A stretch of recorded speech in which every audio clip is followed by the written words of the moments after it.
there ain't no stopping us. Fly without boarding pass. Couldn't catch me, I'll be moving fast. Call me a shooting Yves Régnier n'est plus.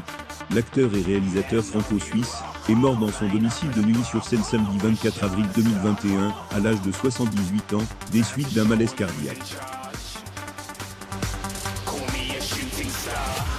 Sa mort a été un choc pour la France tout entière. Une disparition d'autant plus soudaine compte tenu du fait que peu de temps avant sa mort, il avait accordé une interview à France Dimanche durant laquelle il a évoqué divers sujets dont sa santé. Il était en pleine forme pour rappel. Quelques jours avant sa mort, Yves Régnier était dans les colonnes de France Dimanche.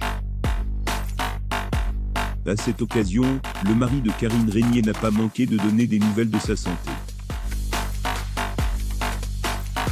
Il faut le dire, il s'est montré très optimiste.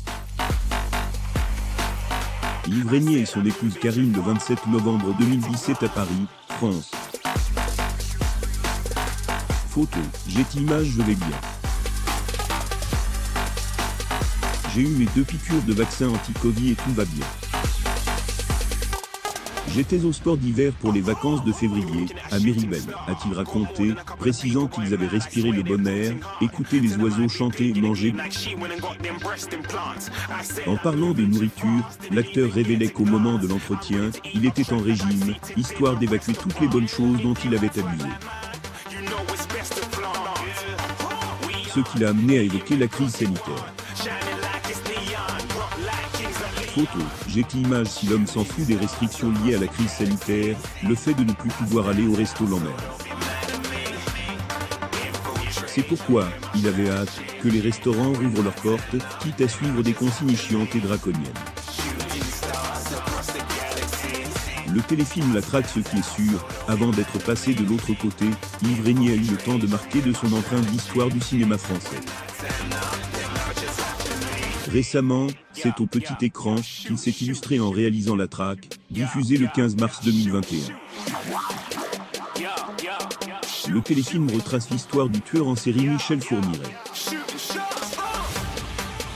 Les téléspectateurs suivront l'enquête de 2 policiers, jusqu'à l'arrestation de celui qui a assassiné plusieurs jeunes filles en France et en Belgique pendant de longues années.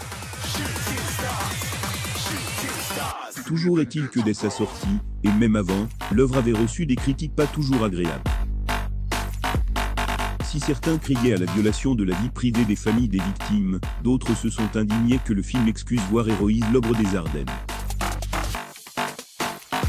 Ce qui n'a pas du tout été le cas, disait Philippe Horton, celui qui incarnait Michel Fourniret, au cours d'une interview accordée à Ouest France. La fiction avait juste montré des faits bruts, tels que les inspecteurs les ont vécus. Je respecte la douleur des parents. Yves Régnier a également eu son mot à dire, et a clarifié une chose. Ainsi, l'homme de 78 ans avait tenu à s'adresser aux parents des victimes au cours d'un entretien, qui sera d'ailleurs son dernier, avec France Dimanche. Je respecte la douleur des parents. J'ai moi-même des enfants, et je trouve épouvantable d'avoir à vivre ça. Donc je comprends, et je le respecte, a-t-il tenu à expliquer. Yves Régnier et sa femme Karine à Monaco, le 2 juillet 2002. Photo, Getty Images. La réaction de ses enfants. Quoi qu'il en soit, il est inévitable que ses enfants n'aient pas appris ces critiques, vu les polémiques qu'il y avait autour.